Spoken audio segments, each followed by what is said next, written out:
국제통화기금이 우리나라 부동산 프로젝트 파이낸싱 PF라고 하죠. 금융시장 불안을 경고했습니다. 경고받을 만한 상황인 거는 맞죠. 올해는 이 30조 원 브릿지론 PF 건설 쪽에 위기가 있고, 그리고 한 2년 정도 지나게 되면은 100조 원이 넘는 본 PF 위기가 찾아올 거기 때문에 벚꽃 피는 순서로 부동산 위기가 닥친다는 굉장히 날카로운 얘기인 것 같은데, 근데 부동산은 원래 지역 기반 자산인데 돈은 지역 기반이 아니지 않습니까? 그래서 미분양 관련한 규제를 풀어주다 보니까 자연스럽게 지방에 있는 돈들도 수도권으로 와요.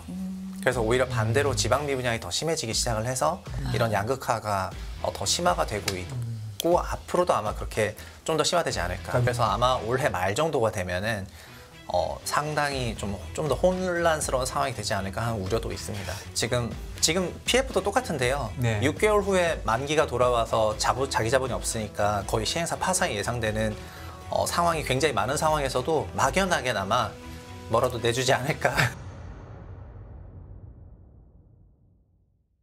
여러 가지 경제 상황에서 중요한 부분을 차지하는 또 부동산에 대한 이야기 이분 모셔서 들어봅니다. 최상옥 부동산 심부름센터의 최상옥 센터장님 어서 오십시오. 안녕하세요. 안녕하세요. 예. 네. 최근에 어떤 상황입니까? 이 부동산 상황에 대해서 좀 짚어주셨으면 좋겠는데, 일단 국제통화기금이 우리나라 부동산 프로젝트 파이낸싱 PF라고 하죠. 금융시장 불안을 경고했습니다. 우리는 뭐 지난해 신용경색, 레고랜드발 이런 걸 또 겪은 바가 있기 때문에 이게 좀 만만치 않게 좀 무겁게 다가오는 감도 있는데 어떻습니까? 경고받을 만한 상황인 거는 맞죠. 네. 그리고 그 위험이라는 거는 약간 두 가지 분야에 있다고 생각이 네. 되는데요. 첫 번째는 부동산도 자산 시장으로서의 부동산이 있고, 네. 그리고 건설 시장으로서의 부동산이 있긴 하거든요. 근데 한국은 이 두 가지가 다 있어요, 위험 요인이. 네. 그래서 건설 시장으로서의 부동산은 PF 리스크라고 해서 네. 특히 최근 들어서는 4월 3일에 뭐 신평사들도 여러 가지 보고서들을 계속 내고 있지만 토지 PF 단계에서 분양 PF로 가는, 이거를 브릿지론 PF에서 본 PF라는 표현을 네. 쓰는데, 이 토지를 매입을 했는데 분양까지 가지 못하면은 이 시행사를 포함해서 시행사에 돈을 빌려준 차주들이 주로 저축은행이라든가 캐피탈 이런 회사들이 되는 건데, 증권사 포함해서요. 네. 이런 브릿지론 PF 규모가 거의 30조 원에 육박하고 그렇게 된다면은 이 브릿지론 PF가 자기 자본의 100%를 넘어가는 금융기관이 많다 보니까 매우 위험하게 보는 것이죠. 네. 그래서 이게 건설 부동산 쪽의 리스크이고요. 그리고 사실 본 PF로 올라간 분양 쪽에서도 현재는 괜찮지만 이거는 미분양이 75,000호다, 뭐 준공 미분양은 8,000세대 다 들어보셨을 건데, 네네. 2년 정도가 지나면은 결국 현재 미분양이 준공 미분양이 되게 되면서 네. 본 PF도 문제가 되기는 하거든요. 네. 그러니까 지금 문제가 아니지 2년 후의 문제인데 그 규모는 100조 원이 훨씬 넘어요. 네. 그러다 보니까는 올해는 이 30조 원 브릿지론 PF 건설 쪽에 위기가 있고, 그리고 한 2년 정도 지나게 되면은 100조 원이 넘는 본 PF 위기가 찾아올 거기 때문에 그래서 현재는 증권사 캐피탈, 저축은행 등을 중심으로 위기 얘기를 하고 있고, 건설사는 상대적으로 조용한 거는 건설사는 2년 후다, 이렇게 생각하시면 될 것 같습니다. 부동산이 오르면 이건 해결이 되겠네요. 가격이 오르면? 네, 부동산이 오르면은 그러니까 순차적으로 해결이 되는 건데요. 네네. 현재 미분양이, 그러니까 만약에 주택 시장이 올라가면은 분양이 잘 될 것이고, 네. 그러면은 미분양이 해소가 되면서 자연스럽게 브릿지론 PF도 본 PF로 올라갈 수가 있거든요. 그것도 해결되고. 현재는 분양에서 병목이 있기 때문에 미분양으로 인해서 여기서 올라오지 못하는 건데, 이게 소진되면 올라오니까. 그래서 현재는 시장이 단기간에 회복이 되기는 어렵고, 왜냐하면 브릿지론 PF는 3개월 단위로 계속해서 만기가 돌아가다 보니까 3개월마다 위기거든요. 그러니까 좀 급하지 않습니까? 그래서 지금은 주택협회나 여러 가지 기관들에서 시장에서 지금 사줄 것 같지는 않고 나라에서 사라, 이런 요청을 할 정도로 굉장히 좀 위태로운 상황이라고 할 수 있을 것 같습니다. 이게 벚꽃 피는 순서로 부동산 위기가 닥친다라는 흔히 이런 얘기가 요즘 있잖아요. 뭐 굉장히 날카로운 얘기인 것 같은데 지방이 더 수도권보다는 위험하다라는 얘기를 이제 들리는데, 그러니까 실제로 남쪽이 더 나쁘다? 네. 올라온다, 이제 뭐 이런 차례로. 그런 얘기가 네. 나오는 근거가 있는데요. 네. 작년 9월부터 미분양이 32,000에서 4만호로 올라가면서부터 네. 우리나라는 1년에 약 30만 호 정도의 아파트를 분양을 하거든요. 네. 그런데 4만 호를 넘으면은 소위 10%가 넘어가기 시작하니까 네. 재고가 너무 많다 이러면서 미분양 대책이 나왔는데요. 근데 부동산은 원래 지역 기반 자산인데 돈은 지역 기반이 아니지 않습니까? 그렇죠. 그래서 미분양 관련한 규제를 풀어주다 보니까 자연스럽게 지방에 있는 돈들도 수도권으로 와요. 그래서 오히려 반대로 지방 미분양이 더 심해지기 시작을 해서 22년 9월부터 현재까지 7만 5천 호로 미분양이 3만 5천 늘었는데 전부 지방에서 늘었어요. 그러니까는 지방 미분양이 굉장히 심각한 상황이고 현재도 그렇거든요. 네. 가장 최근에도 뭐 13 대책이라든가 등등 여러 부동산 대책이 나오면서 서울에 있는 미분양이 조금 소진이 되기 시작을 했는데 서울에 있는 미분양이 소진이 되기 위해서는 다른 돈들이 왔다는 거니까 그게 해당 지방에는 가지 못하고 이런 양극화가 더 심화가 되고 있고 앞으로도 아마 그렇게 좀 더 심화되지 않을까. 그러니까 위에서부터 채워지는 거네요.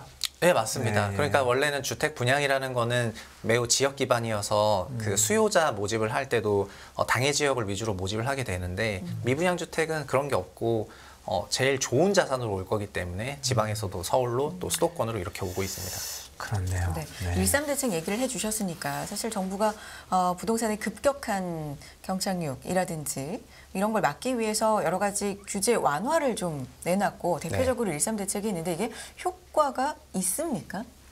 13 대책뿐만 아니라 네. 작년 9월부터 사실상 윤 대통령의 부동산 공약이라고 할 만한 네. 것들을 4개월 만에 모두 시행을 했거든요. 저희가 제일 직접적으로 느낄 수 있는 거는 규제 지역이 전부 해제가 됐을 네. 뿐더러 그리고 청약도 원래는 세대주만 청약이 됐었는데 이젠 세대원 청약도 되고요. 네. 무주택자 청약만 됐었는데 이젠 유주택자도 네. 될 뿐더러 다주택자도 되고요. 네. 그리고 여러 가지 그 중도금 대출 관련 규제도 다 풀어줬거든요. 네. 그리고 아시겠지만 수요는 돈인데 돈은 소득과 대출로 구성이 되는데 이 대출이 우리나라 차주 전체가 대출이 있는 차주 전체의 DSR이 평균 40%를 넘어가요. 네. 그러니까 40% DSR이 있는 상황에서는 추가 대출을 받기 어렵다 보니까 네. 그래서 특례보금자리론과 같은 DSR 적용을 받지 않는 특별 계정을 40조 원 이상 배정을 하면서 네. 이렇게 이 돈을 써서라도 분양을 받아라. 네. 이게 작년 9월부터 나왔던 대책들이고 13 대책도 여기에 다 포함이 되어 있는 네. 것들이에요. 네. 그래서 실제 2월부터는 특례보금자리론을 적극적으로 쓰면서 거래량도 회복을 했고 네. 그리고 반등 실거래도 일부 나올 정도로 네. 온기가 돌긴 했지만 수요가 근본적으로 살아나려면은 소득과 대출이 자연스럽게 돌아가야 되는 환경이 되는데 현재는 대출 캡에 걸려서 그리고 하반기에 있을 위험 요인에 대해서 여전히 조금 보수적으로 바라보는 게 일반적이기 때문에 이 정도까지 올리고 나서는 또 잠깐 좀 멈춰 있지 않나 이렇게 보고 있습니다. 뭐 대책 얘기 그냥 해주셨으니까 시장에서 그냥 생각해 보는 걸로 어떤 대책을 가장 시장은 환호할까요? 앞으로 남아 있는 대책? 그러니까 결국은 수요와 공급 대책인데요. 네. 수요 대책은 대출과 관련한 규제를 풀어주는 것을 바랄 것이고요. 대출 관련요. 예. 네, 왜냐하면 저희 소득을 갑자기 늘려주지는 못하니까 뭐 미국처럼 몇만 불씩 확확 줬으면 좋겠는데 그리고 두 번째는 공급 관련 대책인데요. 현재 공급이 결국은 현재 그 가격대에서는 수요가 매우 약하다는 거니까 공급을 극단적으로 위축시켜 주길 바라거든요. 그래서 예를 들면 그러니까 저희 3기 신도시를 포함을 해서 여러 주택 공급 계획들이 장기적으로 있는데 네. 지금 출산율을 포함해서 여러 가지로 수요가 상당히 위축이 될 상황임에도 불구하고 네. 그리고 지금의 공약은 22년 2월에 나왔는데 21년 주택 가격이 급상승할 때 나온 공약이다 보니까 공급 기반의 공약이거든요. 이런 것들을 조금 시간을 좀 조정해 주길 바라는 그런 형태가 많고 직접적으로는 코로나 때 마치 미국에서 나왔던 얘기처럼 우리나라도 지금 미분양이 많으니까 네. 중앙부처 기관들이 사주면 좋겠다 이런 얘기들이 나오고 있습니다. 반면 시장에서는 미분양 나는 거는 당연히 고가로 분양하고 주택가격이 너무 높아서 나오는 현상이기 때문에 어느 정도 자연 조정을 해야 되지 않느냐라고 하면서 이런 인위적인 부양 정책에 대해서는 상당히 반대하고 있는 상황이고요. 예, 지금 말씀해주신 대출 관련된 거, 그다음에 공급 기반 시간 조정하는 거, 미분양 관련된 것들이 실제 현실적으로 일어나는 데는 조금 어려움이 있다. 네, 현재는 13 부동산 대책도 아까 말씀하셨는데 13 대책에서도 분양권의 전매를 제한해 주는 거는 주택법 시행령 개정 사항이었고요. 네. 그리고 수분양자가 실거주를 해야 되는 거는 주택법 개정 사항이었거든요. 근데 주택법 개정 사항은 국회 통과 못하고 시행령은 정부가 추진하다 보니까 이제 상황이 어떻게 됐냐면은 분양권 전매할 수가 있게 됐는데 그거를 전매한 최초의 수분양자가 팔았더라도 나중에 또 들어와야 돼요. 그러니까 이게 실거주 의무랑 같이 패키지로 풀려야 자기가 편하게 팔 수가 있는 건데 현재는 그러니까 팔지 못하는 상황과 똑같죠. 그렇기 때문에 이렇게 그 여러 가지 대책들이 국회에서 쉽게 통과가 되는 상황은 아니다 보니까 정부 발표를 했음에도 불구하고 재건축 초과이익 환수제를 포함해서 여러 개정 사항들은 미진행이 된 것이 맞고요. 그래서 아마 올해 말 정도가 되면은 상당히 좀 더 혼란스러운 상황이 되지 않을까 하는 우려도 있습니다. 그런 관련 것 때문에 조금 악영향을 미치고 있겠네요. 지금 현재 상황이. 네. 왜냐하면은 일사불란하게 그 정책이 시행되는 그런 상황은 아니니까요. 그러니까 시장에 대해서 어떤 부양이라든가 이런 완화 정책을 쓰는 거에 대한 큰 공감대는 있을 수가 있는데 그 완화 정책의 정도에 대한 이견은 있을 수가 있지 않습니까? 그런 부분 때문에 무조건 되는 것은 아닌데 발표는 되는 것처럼 되니까 시장에서는 이런 부분 혼란을 겪고 있고 이런 것들을 지켜보겠다는 심리가 현재 시장이 팽배해서 완전히 살아나지는 못하는 상황이라고 그러면 봅니다. 일산 부동산 대책이 더 효과가 있으려면 그런 것들이 해결되는 시점이 조금 더 좋아지는 시점이다 이렇게 봐도 되겠네요. 네, 그런데 정책도 정책인데 자연스러운 시장 가격의 조정도 있어야 되기는 있어야 이런 부분이 풀리는 거니까요. 그래서 인위적으로 그렇군요. 주택 가격이 이렇게 높은 상황에서 또 추가적으로 부양이 나온다는 부분에 대해서 시장이 받아들이지 못하는 것도 있을 거라고 생각합니다. 그렇군요. 이 시장 활기의 바로미터라고 할 수 있는 거래량도 좀 짚어보고 싶은데 사실 너무 시장이 급격하게 안 좋아졌을 때는 거래 절벽이어서 거의 뭐 거래되는 게 없다 했는데 요즘 보면은 그래도 급매물 중심으로 빨리 소진이 된다라는 얘기도 좀 들리고요. 실제로 어떻습니까? 네, 가장 대표적으로 작년 같은 경우에는 평년 대비해서 거래량이 전국으로는 3분의 1이었고요. 서울은 평년 대비 10분의 1이었거든요. 그래서 한 1년에 10만 건 정도 거래가 됐는데 10,000건 거래가 됐어요. 월 800개가 거래가 된 겁니다.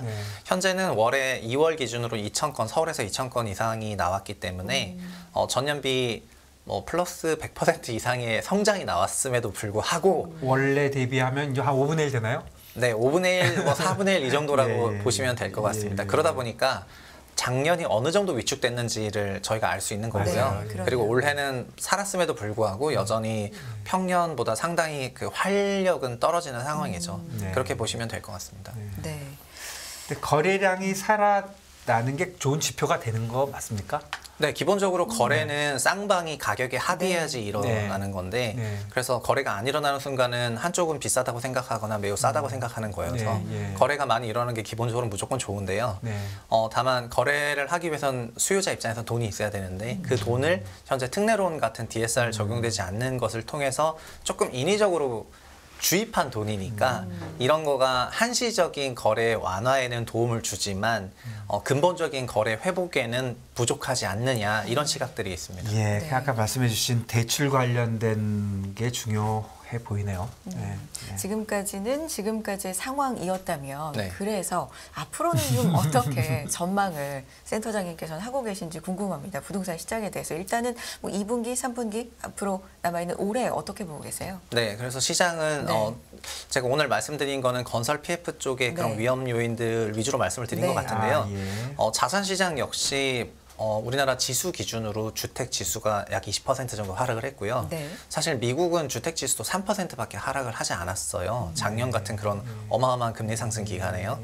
그래서 우리나라는 그럼 자산 가격이 20% 정도 하락을 했는데 올해 말부터 좀 역전세가 본격화되기 때문에 자산 시장에서도 뭔가 추가적인 하락 요인들이 존재하긴 하거든요. 그래서 하반기에 건설 PF 쪽의 그런 위험 요인과 그리고 역전세로 대표되는 자산시장의 위험 요인들이 양존하고 있다는 그런 측면에서 시장에서는 그런 특례론 같은 걸 통해서는 어느 정도 낙폭과대에 대해서는 좀 대응을 했지만 하반기 리스크 요인들이 많고 그리고 24년 총선을 앞두고 또 반대로 하반기에는 상당한 어떤 정책들이 발표될 가능성이 높다는 점에서 지금 매우 관망세로 돌아서고 있어서 2분기 이후부터는 다시 상당한 그런 좀 침체기가 있지 않겠느냐.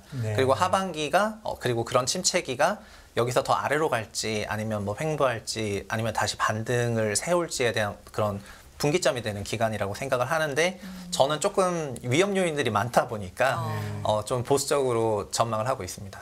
예, 그 총선을 앞두게 되면 아무래도 부양책보다는 반대 쪽인가요? 어떻게 되는 건가요? 아니요, 부양책으로 그 선회할 가능성이 조금 높다고 생각을 하는 거죠. 네. 왜냐하면 시장이 그러니까 위기가 생기면은 위기에 대책을 내야 된다는 그런 또 여론 형성이 될 거기 때문에 네. 그런 부분들이 지금 PF도 똑같은데요. 네. 6개월 후에 만기가 돌아와서 자기 자본이 없으니까 거의 시행사 파산이 예상되는 상황이 굉장히 많은 상황에서도 막연하게나마 뭐라도 내주지 않을까 약간 이런 생각을 하는 주체들이 많거든요. 예. 그냥 결국 지금 손절하게 되면 자기가 자기 스스로 손실을 완전 확정지어야 되지만 당장 손절해야 되는 건 아니고 혹시 뭐라도 내줄 수가 있잖아요. 그러니까 이런 위험 요인들이 계속해서 뒤로 이연이 되고 있는데 23년 말을 넘기는 것까지는 어렵지 않겠느냐 이렇게 보고 있습니다. 네. 네. 미국 얘기도 잠깐 좀 짚어주셨으면 좋겠는데 우리나라 부동산원에서 발표하는 실거래 지수라면 네. 미국에도 캐스앤실러인가요?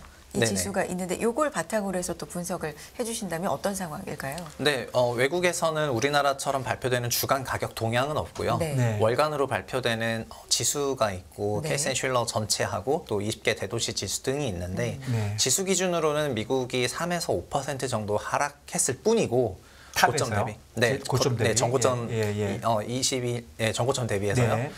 우리나라는 서울은 고점에서 22% 하락을 네, 했고 네. 전국도 17% 하락을 네. 했거든요.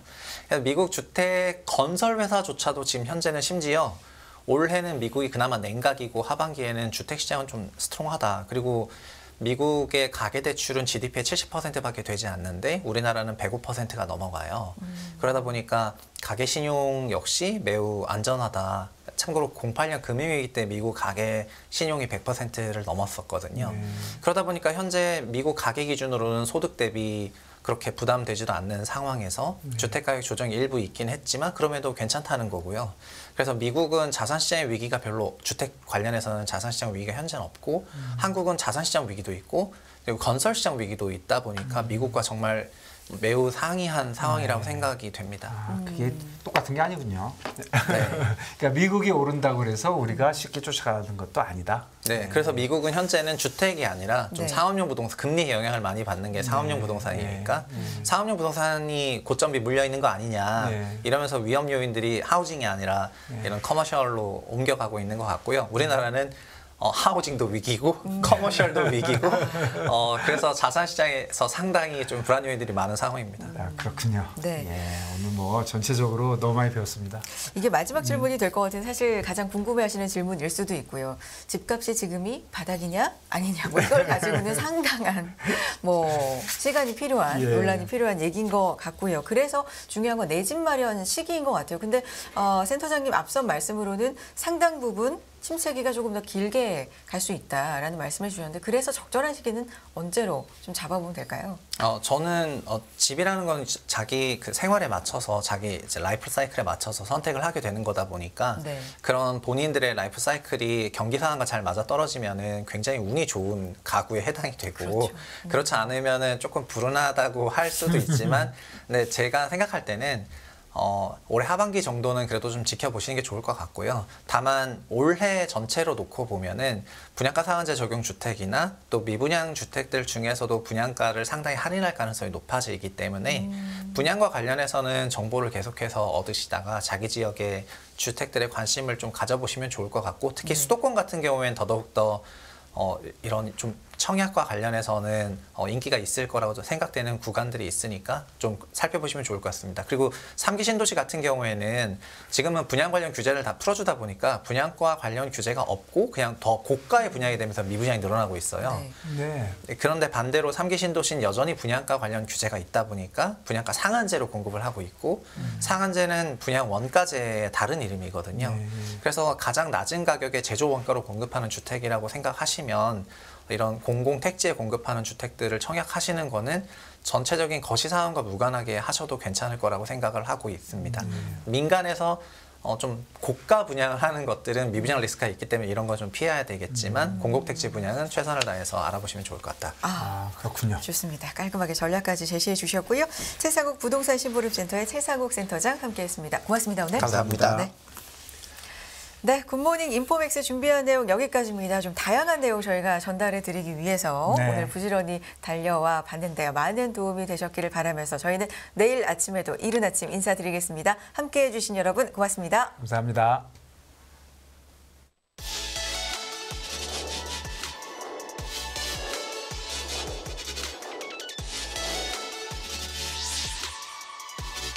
금융투자로 돈 벌기 쉽지 않으시죠?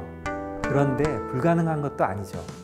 글로벌 IB 트레이더의 눈으로 본 더 넓은 금융의 세계, 그들의 투자의 기술 정말 궁금하지 않으십니까? 여러분들을 응원합니다.